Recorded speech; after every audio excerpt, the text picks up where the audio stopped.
Shalom, salam sejahtera di dalam kasih Tuhan kita Yesus Kristus. Indah sekali kita boleh kembali memuji, membesarkan, memuliakan Tuhan bersama-sama. Beberapa hari yang lalu saya membaca kisah mengenai salah satu orang kaya di Asia namanya Lee Ka-shing, yang berasal dari Hong Kong kalau tidak salah, di mana dia mempunyai seorang supir. Dan supirnya sudah kerja 30 tahun dengan dia. Jadi sudah waktunya supirnya mau pensiun. Lalu Lee Ka-shing memberikan kepadanya sebuah hadiah. Bonus 2 juta yuan. Dan ketika bonus itu diberikan kepada dia berupa sebuah selembar cek, supirnya menolaknya dengan halus dan berkata, "Tidak usah Bapak kasih saya bisa kerja dengan Bapak saja sudah sangat baik sekali. Tetapi tidak usah beri saya 2 juta yuan ini." Lee Ka-shing menjadi kaget. Mana ada orang kerja dikasih bonus tidak mau. Tapi dia berkata bahwa di dalam saya bekerja dengan Bapak sebagai sopir Bapak, saya sudah mengumpulkan selama perjalanan hidup saya dan karir saya menjadi seorang supir, saya sudah kumpulkan 20 juta yuan. Lee Ka-shing kaget. Dari mana kamu bisa kumpulkan 2 juta?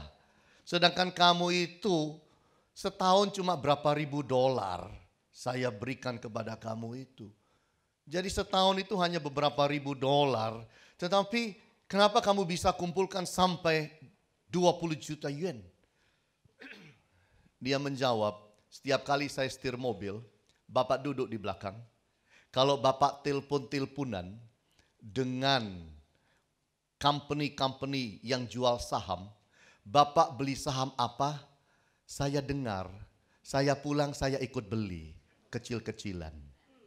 Saya dengar kalau Bapak itu beli tanah di daerah-daerah yang sangat strategis, saya pulang, saya ikut beli kecil-kecilan. Dan itu saya lakukan dari tahun ke tahun, Pak. Sampai sekarang saya punya uang 20 juta yuan. Lee Ka-shing terkejut.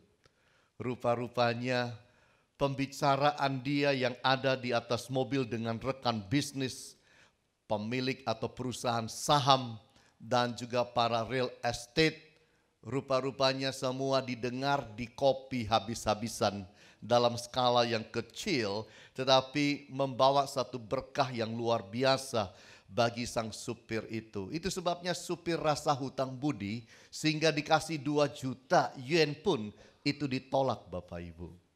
Kalau kita mendengar cerita yang seperti ini Bapak Ibu, kita kagum. Kok ya ada orang-orang yang seperti ini? Sebenarnya kalau dipikir-pikir dalam waktu 30 tahun berapa sih yang dihasilkan? Kalau dia itu gajinya cuma beberapa ribu saja di dalam hidup ini. Tapi herannya orang-orang yang seperti ini adalah orang-orang yang bisa menerobos keterbatasan-keterbatasan hidup. Sehingga mereka bisa menjadi orang-orang yang berbeda. Menikmati sesuatu yang berbeda. Bukan berarti mereka orang-orang yang tidak pernah mengalami persoalan. Bukan berarti mereka orang-orang yang tidak pernah alami tantangan hidup. Bukan berarti mereka orang-orang yang tidak pernah mengalami kegagalan hidup. Tetapi di dalam hidup mereka, mereka adalah orang-orang yang ketika mereka dihimpit oleh situasi, suasana, persoalan hidup, mereka berusaha untuk mengalami sebuah terobosan. Oleh sebab itu di dalam hidup saudara dan saya, hari ini saya ingin bawa kita melihat sebuah kebenaran firman. Yang mana murid-murid Tuhan Yesus Kristus melakukan sebuah terobosan juga. Yang diberikan oleh Kristus dalam kehidupan mereka. Hari ini saya bicara mengenai Christ Leadership on Financial Breakthrough. Kepemimpinan Yesus di dalam sebuah terobosan keuangan. Kepemimpinan Kristus dalam terobosan keuangan. Saya ingin ambil dari Lukas pasal yang kelima ayatnya yang pertama sampai ayatnya yang ke-11. Lukas pasal 5 ayat pertama sampai ayat 11. Izinkan saya membacanya untuk saudara.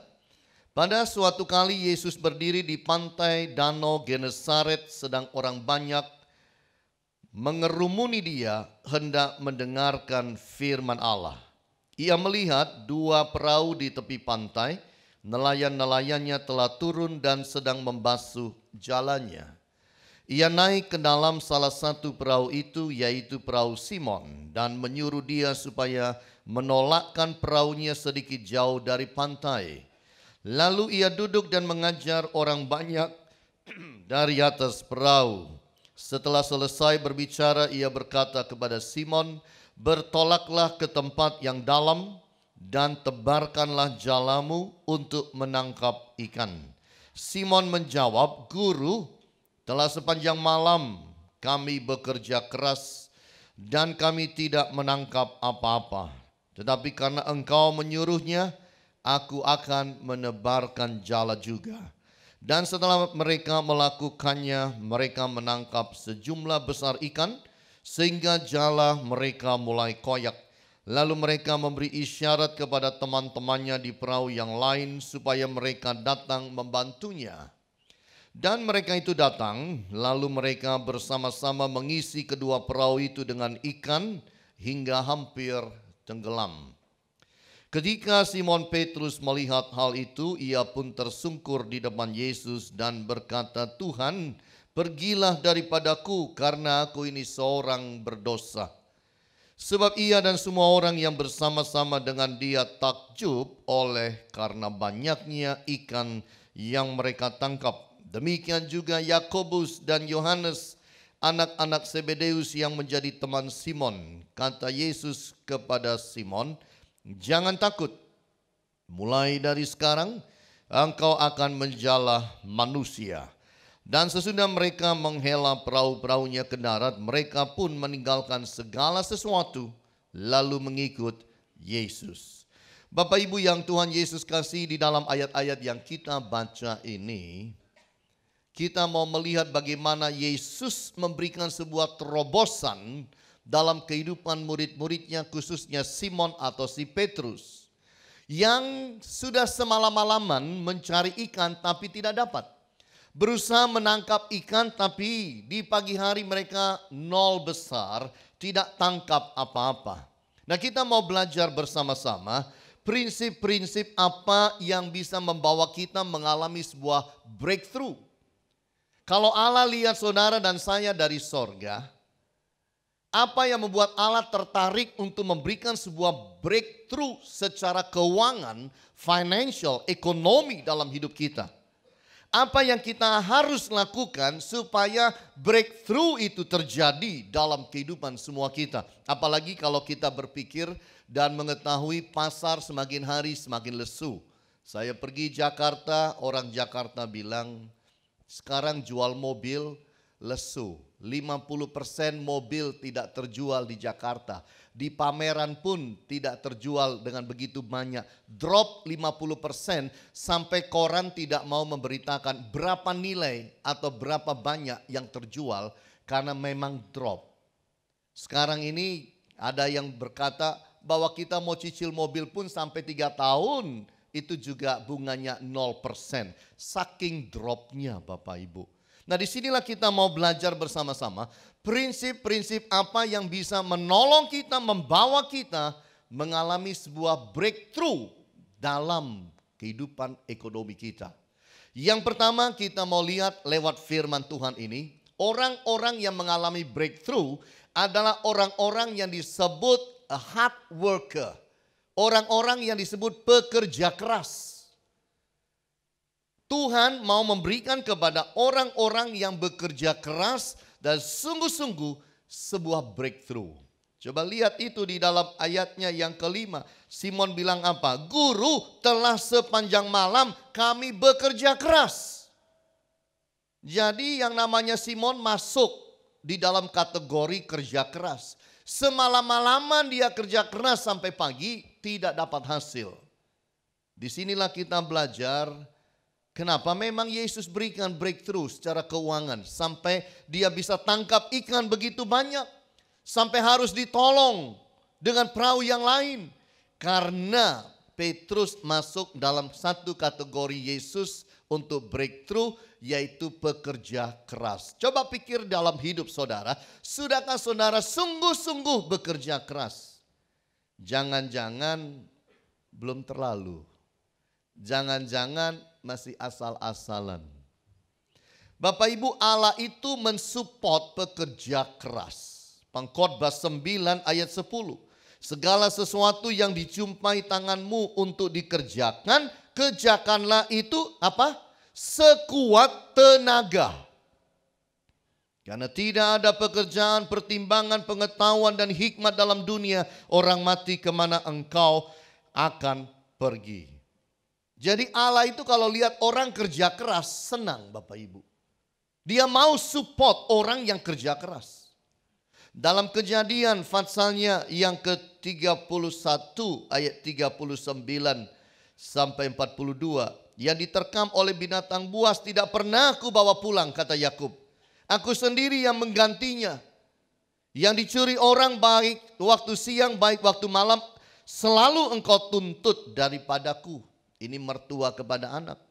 Aku dimakan panas pada waktu hari siang dan kedinginan waktu malam. Mataku jauh daripada tertidur. Selama 20 tahun ini aku di rumahmu. Aku telah bekerja padamu 14 tahun lamanya untuk mendapatkan kedua anakmu. Dan 6 tahun untuk mendapat ternakmu. Dan engkau telah 10 kali mengubah upahku. Seandainya Allah ayahku, Allah Abraham dan yang disegani oleh Ishak tidak menyertai aku, tentulah engkau sekarang membiarkan aku pergi dengan tangan hampa.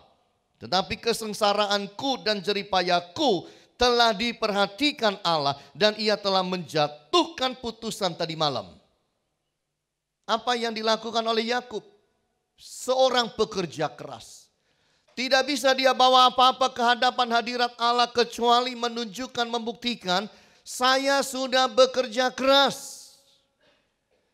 Ada orang bekerja keras tapi ilegal. Ada orang bekerja keras tapi mengandung dosa. Yang Tuhan cari orang bekerja keras tidak mengandung dosa di dalam.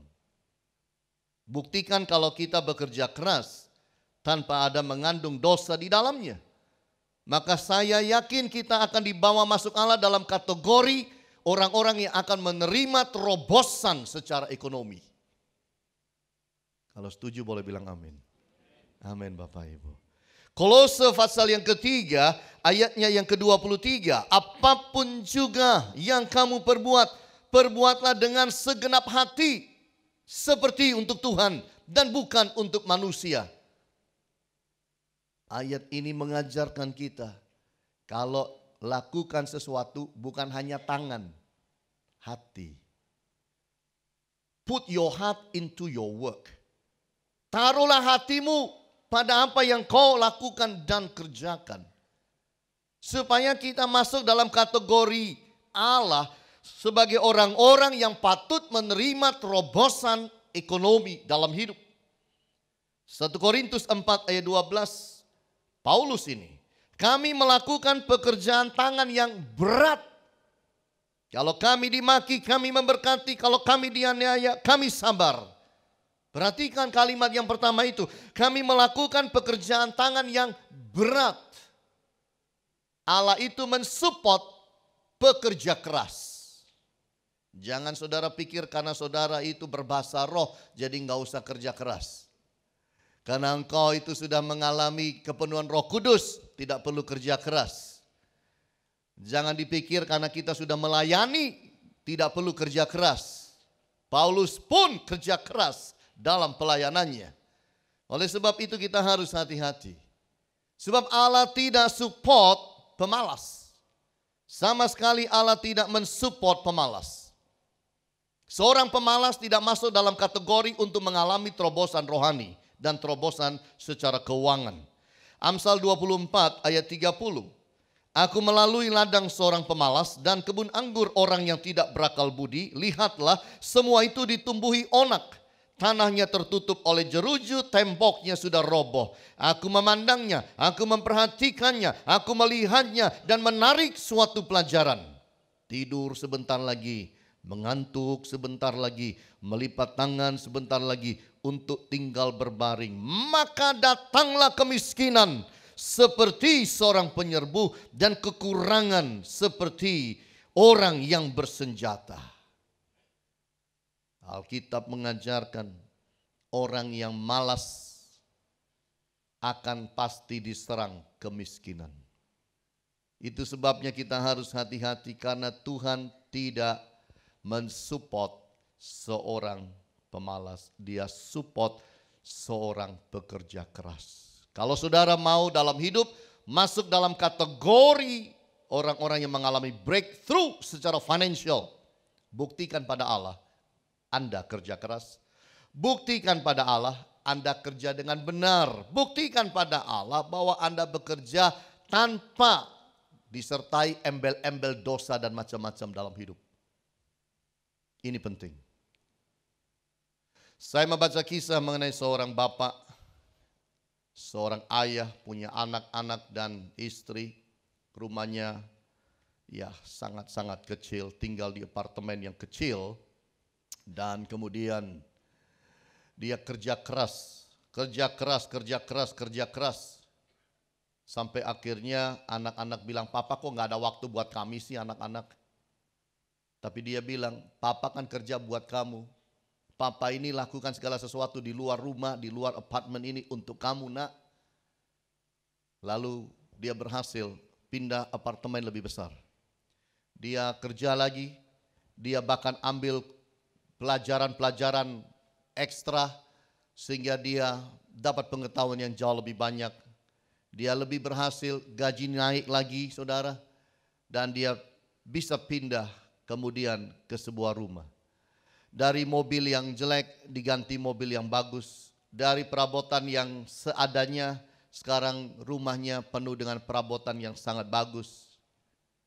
Dan sang ayah yang sudah sekian puluh tahun bekerja lalu bilang sama anak, "Nak, sekarang papa mau lebih santai sedikit. Papa akan mau punya banyak waktu bagi engkau." Anak-anaknya. Mereka pindah rumah baru seminggu. Dan ayahnya senang lihat semuanya. Anak-anak, istri senang punya rumah yang sangat bagus. Kemudian sang ayah berkata, "Pokoknya papa tidak akan seperti dahulu lagi. Ini sudah waktunya papa kasih waktu untuk anak-anak papa. Sebelum kalian menikah semua dan punya rumah dan punya kerja sendiri, papa beri waktu buat kamu." Pindah baru seminggu. Besok pagi sang ayah tidak bangun dari tidur selamanya. Kita kerja, tapi hati-hati untuk seimbang. Amin Bapak Ibu. Jangan sampai belain yang namanya memang uang, tapi kemudian rumah tangga kehilangan waktu dengan kita. Kita kerja baik, kerja keras. Tapi juga hati-hati jaga kesehatan. Betul nggak Bapak Ibu? Apa gunanya sudah dapat semua, besok tidur nggak bangun. Iya kan? Jadi disinilah kita harus hati-hati. Kita kerja keras ya. Tapi jangan sampai kerohanian kita terbengkalaikan dalam hidup. Hati-hati supaya kita balance, seimbang. Tuhan suka orang kerja keras. Tapi jangan salah, workaholic itu berbeda. Orang yang gila kerja itu tidak seimbang dalam hidup. Ini yang kita harus hati-hati. Jadi yang pertama, prinsip pertama untuk mengalami breakthrough adalah be a hard worker. Jadilah pekerja keras, tapi pekerja keras yang baik, yang benar, yang seimbang dalam hidup. Yang kedua adalah have a heart on ministry. Punya hati terhadap pelayanan. Kalau saudara lihat kepada Simon Petrus ketika Yesus naik ke dalam perahu itu, yaitu perahu Simon di ayat yang ketiga, menyuruh supaya dia menolakkan perahunya sedikit jauh dari pantai, lalu ia duduk dan mengajar orang banyak dari atas perahu. Perahu Petrus dipinjam, perahu Simon dipinjam pada waktu dia ada di titik nol, bukan waktu dia sukses. Petrus dipinjam perahunya oleh Yesus pada waktu dia mengalami gagal, bukan sudah sukses.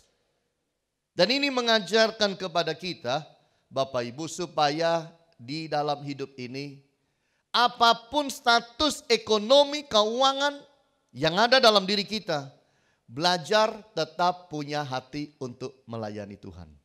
Kalau Tuhan buka kesempatan kita melayani, kalau Tuhan beri kita kesempatan untuk kita bisa lakukan sesuatu bagi kerajaan Allah, jangan bilang begini, nanti kalau aku udah kaya aja, nanti kalau aku udah berhasil, nanti deh kalau aku betul-betul sudah bisa jadi kesaksian. Jangan itu Bapak Ibu. Tetaplah baik di titik nol itu. Tetap dalam hidup ini, di titik yang terendah sekalipun, saudara harus bisa bilang, kalau Tuhan mau aku melayani di titik nol, aku akan jalani. Orang yang seperti ini masuk kualifikasi menerima breakthrough secara ekonomi. Setuju bilang amin. Ini yang Tuhan cari. Gampang kalau cari orang sudah sukses pelayanan gampang. Tapi ada juga yang susah. Tidak punya waktu buat Tuhan. Merasa percuma, buang waktu dalam pelayanan dan lain sebagainya. Tapi coba lihat Petrus. Petrus ini semalam-malaman sudah pergi mencari ikan dan tidak dapat. Nol besar. Pagi hari Yesus pinjam perahunya. Dia tidak menolak. Dia tidak bilang, Tuhan, jangan pakai perahuku lah. Saya kan orang gagal. Saya kan orang tidak punya. Saya kan sedang mengalami kesulitan besar. Pinjam aja perahu orang lain. Petrus tidak ucapkan hal itu. Ketika Yesus pinjam perahunya, dia mau. Ini membuktikan bahwa dia itu punya hati untuk Allah dan kerajaan Allah. Di akhir zaman ini, hati saudara dan hati saya dinilai Tuhan. Apakah kita ini orang-orang yang sekedar pergi gereja hari Minggu, atau kita itu punya hati bagi Allah, bagi kerajaan Allah? Tetap baik di titik nol, jaga hati kita, jaga karakter kita. Bukan sudah kaya baru mau baik, mau punya karakter baik. Kaya tidak kaya, kita harus belajar punya karakter yang baik. Jaga sikap, jaga tindak tanduk. Ketika Petrus dipinjam perahunya, dia tidak marah. Dia tidak bersungut-sungut. Dia tidak mengolok-olok. Apa-apaan sih? Tuhan itu kok nggak tahu kalau saya ini sedang kayak begini. Kok mau pakai saya? Kok mau utus saya? Kok mau pinjam punya saya? Gimana sih? Tidak pernah itu keluar. Dia jalani dalam hidup. Bapak Ibu, buka hati untuk pelayanan. Pelihara sikap hati yang positif. Ini sangat baik. Pelihara sikap hati yang positif. Rendah hati. Rendah hati untuk terima segala bentuk pelayanan. Saudara, bandingkan pelayanan Petrus pada saat ini. Hanya pinjamkan perahu dan mendayung perahu sedikit agak ke tengah supaya Yesus bisa lihat orang banyak. Bandingkan dengan Petrus yang khotbah. Bandingkan dengan Petrus yang menyembuhkan orang. Bandingkan dengan Petrus yang membawa pertobatan, dalam sekali khotbah 3.000 orang bertobat. Pelayanan mendorong perahu lebih jauh sedikit dari pantai adalah pelayanan yang super kecil. Tapi itu Yesus hargai. Dan berikan kepadanya terobosan ekonomi. Bapak Ibu yang Tuhan Yesus kasihi, hargai pelayanan. Besar atau kecil. Kelihatan atau tidak kelihatan. Hargai. Waktu saya remaja, pelayanan saya bukan khotbah. Nomor 1, saya tidak bisa khotbah. Nomor 2, saya tidak punya dan tidak diberi kesempatan berkhotbah. Nomor 3, diberi kesempatan berkhotbah, berhenti 2 menit karena tidak bisa berkhotbah. Pelayanan saya waktu saya masih remaja adalah pendoa syafaat. Pelayanan yang tidak kelihatan. Bahkan sampai pada acara-acara besar, KKR besar, di mana Hani Layantara ada di dalam ruang doa. Keluar pun saya ditegur untuk masuk kembali ke dalam ruang doa. Tapi banyak jemaat zaman sekarang mau pelayanan adalah pelayanan yang tampil, yang kelihatan, yang terhormat. Saya dipimpin Tuhan masuk berbagai macam pelayanan. Pergi ke rumah sakit jiwa, dikejar orang gila di sana. Sampai kaget-kaget lari-lari juga. Tidak ada orang tahu. Masuk kampung, keluar kampung. Belusukan. Doain orang. Tidak lapor siapa-siapa. Tidak ada yang tahu. Hargai yang Allah taruh di depan dan di dalam hidup saudara, jalani. Karena ini penting Bapak Ibu. Jaga hati. Jaga hati yang mulia. Jangan hitung-hitungan dengan Allah. Petrus bisa bilang, Tuhan, maaf ya Tuhan. Kalau saya pas sukses enggak apa-apa Tuhan. Tapi ya mohon maaf ya, lancang deh Tuhan Yesus, ampun Tuhan. Saya nih semalaman enggak dapat ikan.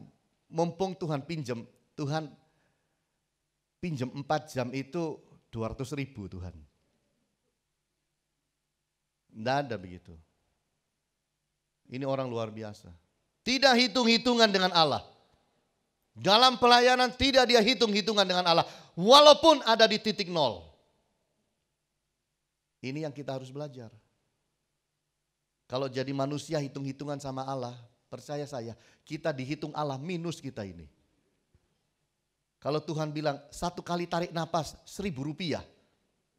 1 kali keluar 500. Coba dikali. 1 menit berapa kali kita tarik, kita keluar. Tarikkan, keluarkan. Setahun berapa? Sampai usia kita yang sekarang berapa? Berapa hutang kita pada Allah? Kalau Tuhan bilang, engkau diselamatkan di atas kayu salib. 1 tetes darahku. Kalau disuruh bayar, siapa mampu bayar? Itu sebabnya disebut anugerah. Karena kita tidak mampu bayar kebaikan Allah. Jangan hidup hitung-hitungan dengan Tuhan. Jangan pula jadi negatif. Jangan pula dalam hidup ini menutup diri. Udah enggak pelayanan-pelayanan. Sumpek aku. Pusing aku. Lagi enggak lihat duit, enggak usah ngomong pelayanan. Berubah bertobat. Kalau engkau mau alami terobosan, serahkan diri pada Allah. Apa yang Tuhan mau dalam hidup ini. Saya punya teman, waktu masih muda, enggak punya apa-apa. Sama-sama dengan saya waktu itu kita masih anak-anak sangat muda. Dia pernah ambil uang dari kantongnya, dari celana jeansnya, dan dia lempar ke atas, lalu dia tangkap uang itu. Dia bilang, Han, kamu tahu uang yang aku punya dalam hidup ini? 1 koin. Tapi anaknya tetap semangat melayani Tuhan. Tidak mengurangi jatah. Disuruh apa aja mau, gulung kabel mau, gulung tikar mau apa aja, pelayanan. Tidak pernah hitung. Hari ini kaya raya. Hari ini tetap setia pada Tuhan. Hari ini kaya raya. Mari di dalam hidup ini kita belajar untuk tidak hitung-hitungan sama Allah. Mari belajar di dalam hidup ini untuk punya hati untuk melayani. Saya lihat di televisi beberapa waktu yang lalu, bukan televisi. Saya lihat di Facebook. Ada orang sengaja deketin orang-orang miskin gembel-gembel. Lalu orang itu dikasih uang. $10, $20. Kasih uang receh-receh. Kamu udah makan belum? Belum. Dikasih hamburger. Sengaja kasih 2. Kasih uang. Lalu dilihat dari jauh. di kamera dari jauh. Kira-kira 10 menit lagi, 15 menit lagi, orang lain dikirim ke dia dengan potongan gembel. Potongan yang gak punya juga. Deketin pengemis yang tadi baru terima hamburger 2 dan uang $10 atau $20. Lalu bilang, gua lapar nih. Punya makan gak ya? Pengemis yang terima 2 hamburger, ambil 1, kasih dia. Orang lain dikirim. Setelah yang 1 ini pergi, minta uang $1 ada gak ya? Dia baru terima $10, $20. Nah, ada. Pengemis bisa bagi uangnya. Dia tidak bilang, ntar kalau gue udah kaya, baru aku kasih kau. Ini loh Bapak Ibu, punya hati yang baik seperti ini. Apalagi punya hati pelayanan seperti Simon Petrus. Maka saudara akan masuk dalam kualifikasi orang-orang yang pasti akan menerima financial breakthrough. Amin. Yang ketiga kita lihat bersama-sama. Prinsip yang ketiga adalah be totally surrender. Jadi orang yang menyerah sepenuhnya pada Allah. Jadi orang yang menyerah, udah betul-betul menyerahkan diri sepenuhnya kepada Dia. Kalau saudara lihat di dalam ayat 5-6, ayat 4 dikatakan setelah selesai berbicara ia berkata kepada Simon, bertolaklah ke tempat yang dalam dan tebarkanlah jalamu untuk menangkap ikan. Simon menjawab, Guru, telah sepanjang malam kami bekerja keras dan kami tidak menangkap apa-apa. Tapi karena Engkau menyuruhnya aku akan menebarkan jala juga. Ini adalah bentuk berserah total. Karena kalau kita pikir sebagai seorang penangkap ikan yang profesional, tidak mungkin menangkap ikan itu siang hari. Atau waktu matahari sudah keluar Bapak Ibu, sudah terbit. Nangkap ikan itu malam. Tapi itulah di sini kita belajar bahwa Simon itu menyerah total. Yesus mau bilang apapun dia jalani. Orang yang seperti ini akan mengalami financial breakthrough. Arahkan pikiran kepada Allah. Sudah. Jangan lihat yang lain. Arahkan kepada Allah. Waktu Yesus itu suruh dia ke tengah lalu berkhotbah dan mengajar. Setelah itu Yesus bilang, bawa perahu ini ke tempat yang dalam. Hanya beberapa murid itu saja dengan Yesus. Mereka berfellowship. Ini yang penting. Di tengah-tengah kita mengalami berbagai macam tekanan ekonomi. Jangan lupa untuk tetap berfellowship dengan Allah. Belajar di dalam hidup ini memperdalam hubungan kita dengan Dia. Belajar memiliki waktu yang baik berkualitas. Bukan asal. Waktu yang intim dengan Allah. Ini. Dari situ kita akan bisa beranjak. Pikiran pada firman. Belajar dalam hidup. Total penyerahan pada Allah. Keterbukaan. Baca firman. Diisi oleh firman. Jangan yang jasmani udah seret. Yang rohani ikut seret. Jangan uang udah seret. Doa pun seret. Baca firman seret. Ibadah seret. Sungguh-sungguh keseretan. Pikiran harus ada pada yang namanya ketaatan. Bagaimanapun juga kalau namanya orang berserah total, dia akan taat meskipun bertentangan dengan logik atau akal budi dan pikirannya. Ini. Itu sebabnya Petrus bilang, tetapi karena engkau menyuruhnya, aku akan menebarkan jala juga. Kenapa? Nggak masuk akal masalahnya.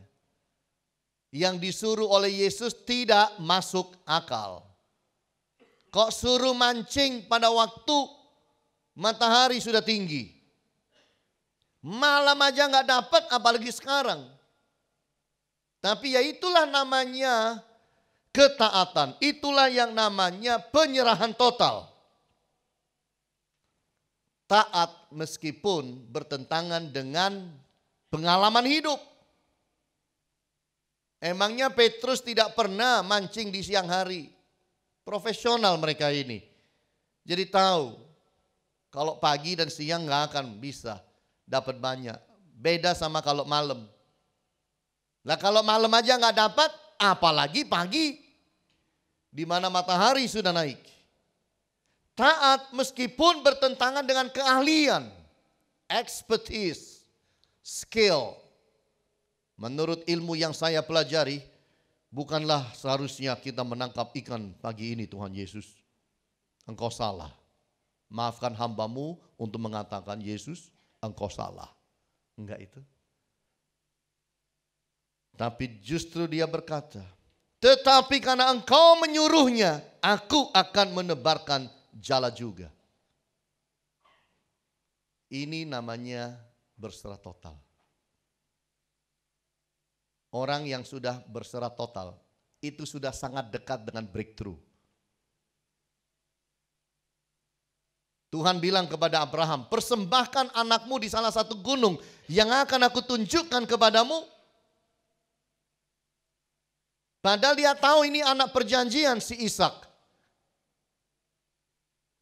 Tapi kalau Tuhan suruh saya mempersembahkan, gimana sih? Katanya dari Ishak itu akan lahir begitu banyak raja-raja tokoh. Dari Ishak inilah yang akan berkembang luar biasa. Keturunanku seperti pasir di lautan, seperti bintang di langit. Kok sekarang disuruh mempersembahkan anak ini? Gak masuk akal. Tapi dia tetap aja angkat pisaunya. Dalam masa tuanya, dia mau tikam Ishak. Untung waktu dia mau tikam, suara di langit bilang, Abram, Abram, jangan kau bunuh anak itu. Karena sekarang aku tahu engkau mengasihi aku dengan sepenuh hati, lebih dari semuanya. Penyerahan total, udah dekat dengan terobosan. Lalu dia noleh, lihat ada domba sebagai pengganti Ishak. Amin Bapak Ibu. Ini yang kita harus hati-hati. Jadi kalau sudah kepepet, betul. Ingat baik-baik, justru sudah dekat terobosan. Sudah sangat dekat dengan pintu mengalami breakthrough. Jalani. Ada seorang peneliti namanya adalah Shena Iyengar yang meneliti bahwa manusia itu Bapak Ibu setiap hari membuat 70 keputusan. Kok banyak Pak? Oh kalau dihitung pelan-pelan tidak. Tadi pagi memutuskan mandi itu 1. Mandi dengan sikat gigi 2. Mandi dan keramas 3. Pakai baju, memutuskan pakai baju pun sudah 4. Baju yang mana? 5. Atasan yang mana? Bawahan yang mana? 6 dan 7. Jadi breakfast, memutuskan makan roti atau makan buah atau makan sayur, itu pun keputusan. Kumpul semua keputusan ini termasuk keputusan bisnis kurang lebih 70 dalam sehari. Dalam setahun kita itu sudah mengambil 25.500 keputusan. Itu dalam setahun. Banyak ya. Ternyata manusia itu suka ambil keputusan dan buat keputusan. Dalam 70 tahun, kalau umur manusia 70, dia sudah ambil keputusan 1.788.500 keputusan. Seorang filosofer bernama Albert Camus mengatakan bahwa hidup ini adalah total daripada segala keputusan atau pilihan-pilihan yang kita lakukan. Apa yang menjadi pilihan dan keputusan saudara, itulah Anda. Bagaimana kita keluar dari krisis dan mengalami terobosan, tergantung keputusan kita. Apakah kita mau mentaati Allah? Apakah kita mau berserah total dan penuh kepada Allah? Apakah kita mau hidup sungguh-sungguh dengan Dia? Apakah kita mempercayai Dia seutuhnya? Itu penting. Sekarang yang keempat. Prinsip yang keempat adalah keep a high loyalty. Tetap belajar memelihara dan memegang loyalitas yang tinggi kepada Allah. Kalau saudara lihat ayat 8. Ketika Simon Petrus melihat hal itu, yaitu ikan yang begitu banyak, ia pun tersungkur di depan Yesus dan berkata, "Tuhan, pergilah daripadaku, karena aku ini seorang berdosa." Sebab ia dan semua orang yang bersama-sama dengan dia takjub oleh karena banyaknya ikan yang mereka tangkap. Demikian juga Yakobus dan Yohanes, anak-anak Zebedeus yang menjadi teman Simon. Kata Yesus kepada Simon, "Jangan takut, mulai dari sekarang engkau akan menjala manusia." Dan sesudah mereka menghela perahu-perahunya ke darat, mereka pun meninggalkan segala sesuatu, lalu mengikut Yesus. Penekanan saya di ayat terakhir. Dan sesudah mereka menghela perahu-perahunya ke darat, mereka pun meninggalkan segala sesuatu, lalu mengikut Yesus. Bapak Ibu, ayat ini mengajarkan loyalitas. Tadi belum lihat ikan. Yesus suruh apa aja? Iya. Manut, menurut, percaya total, menyerah total kepada Yesus. Setelah lihat ikan, ada dua pilihan. Tetap loyal, setia, atau bilang sama Yesus begini, "Tuhan Yesus, xie-xie ya, makasih kita udah dapat ikan. Silakan, tolong salah satu tolong antar Yesus pulang ke rumah ya. Ayo kita ngurus ikan-ikan kita banyak." Bisa. Tapi kalau saudara baca ini, dikatakan bahwa mereka meninggalkan segala sesuatu lalu mengikut Yesus. Karena Yesus berkata kepada mereka, "Mulai dari sekarang engkau akan menjala manusia." Bapak Ibu yang Tuhan Yesus kasihi, Allah lah yang memiliki kita dan hidup kita. Hidupku bukannya aku lagi, tapi Kristus dalamku. Benar tidak kata-kata ini? Atau hanya sekedar sebuah lagu pujian? Hidupku bukannya aku lagi, tapi Yesus dalamku. Hanya lagu atau benar-benar? Hidup adalah Kristus, mati adalah keuntungan. Apakah cuma ayat seperti yang dipakai orang terkenal Ahok? Atau ayat itu benar-benar ada dalam hati dan hidup kita? Hidup adalah Kristus, mati adalah sebuah keuntungan. Bapak Ibu, Allah punya hak untuk mengoreksi kita. Karena kita miliknya. Allah punya hak untuk mengubah jalan hidup kita. Setia itu artinya, Tuhan mau apa dengan saya, silakan.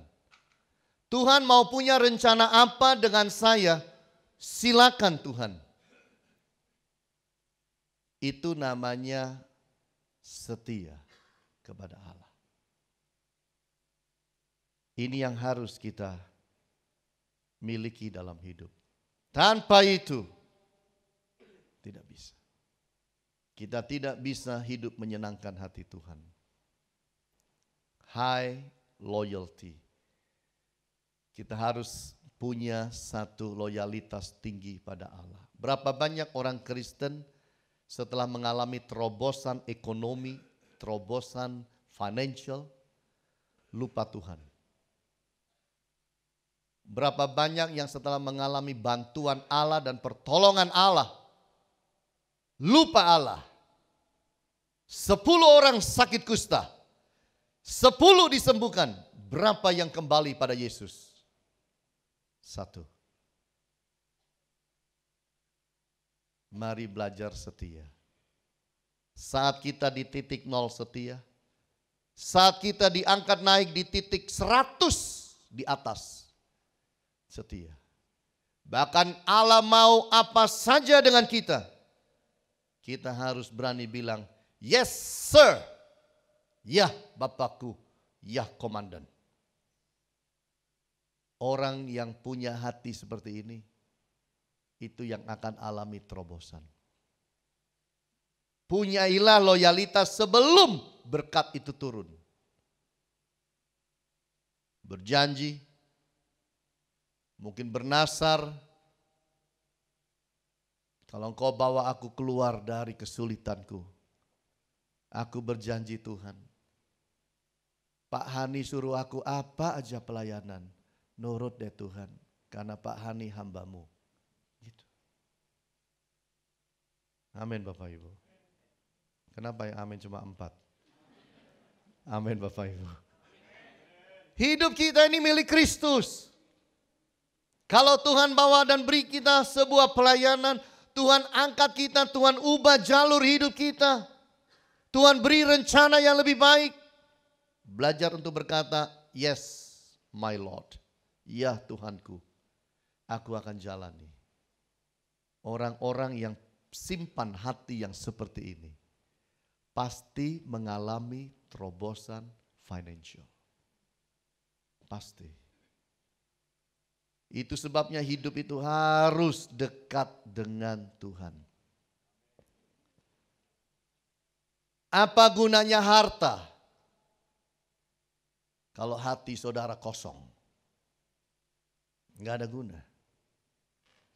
Tidak ada gunanya. Tahun 2014, perusahaan Microsoft membeli sebuah perusahaan Mojang AB dengan harga 2,4 miliar dolar. 2,4 miliar dolar. Itu adalah perusahaan game di dunia internet yang namanya Minecraft. Dan perusahaan ini adalah perusahaan dari Swedia. Diam-diam perusahaannya dilirik oleh Microsoft dan dibayar 2,4 miliar US dollar. Saya menyerah untuk ngitung rupiahnya berapa. Hamba Tuhan jarang hitung uang besar. Bapak-bapak, ibu-ibu, para pengusaha yang hitung uang besar. Dia secara pribadi mendapat 1,3 miliar bagian. Lalu dia beli rumah. Nilai rumah yang dibeli, satu rumah dia beli harganya 70 juta US dollar. Nah ini saya ngitung, 1 triliun lebih. Rumah harganya 1 triliun lebih. Mengalahkan orang-orang lain yang juga naksir rumah itu, yaitu Beyonce dan JS. Sama-sama kepingin rumah itu, tapi harga termahal dari orang ini, Bapak Ibu. Namanya adalah Marcus Persson. Bapak Ibu, kemudian dia beli mobil-mobil mewah. Hidup jadi berubah. Teman, kaum jet set banyak sekali. Tanggal 29 Agustus 2015, dia tweet di Twitternya jam 4:48 pagi hari. Dia berkata bahwa hidup ini jadi susah untuk seimbang. Itu intinya. 2 menit kemudian dia berkata, hidupku jadi terisolasi dari mana-mana. Karena aku orang kaya. Walaupun bisa bergaul dengan orang kaya, hati terasa terisolasi. 2 menit kemudian, 4:52 pagi. Walaupun saya uang banyak, semua karyawan saya di perusahaan yang saya jual marah semua sama saya. Saya tidak punya teman yang baik. 1 menit kemudian, jam 4:53 pagi. Dia berkata, saya menemukan seorang gadis yang sangat menarik buat saya. Gadis itu tidak mau dengan saya dan menolak saya. Karena saya terlalu kaya. Takut dia. Dia bilang hidup ini kosong. Saya ingin kembali jadi orang normal. Orang dengan kekayaan 1,3 miliar US dollar. Makanya hidup ini harus diisi dengan Allah. Amin Bapak Ibu. Isi dengan firman. Hidup dekat pada Allah. Ini. Hidup itu harus berarti. Punya uang banyak kalau hidup tidak berarti, apa artinya? Betul tidak Bapak Ibu? Itu sebabnya Tuhan bilang kepada Petrus bahwa mulai dari sekarang engkau akan menjala manusia. Tuhan berikan dari penjala ikan jadi penjala manusia. Sesuatu yang bernilai. Kaya itu baik. Asal bernilai bagi kerajaan sorga dan bagi masyarakat. Amin Bapak Ibu. Mari belajar dalam hidup ini jaga. Jaga setia kita kepada Allah. Kita belajar 4 prinsip membawa kita kepada financial breakthrough. Jadilah pekerja keras, be a hard worker. Biar itu kita simpan di hati kita.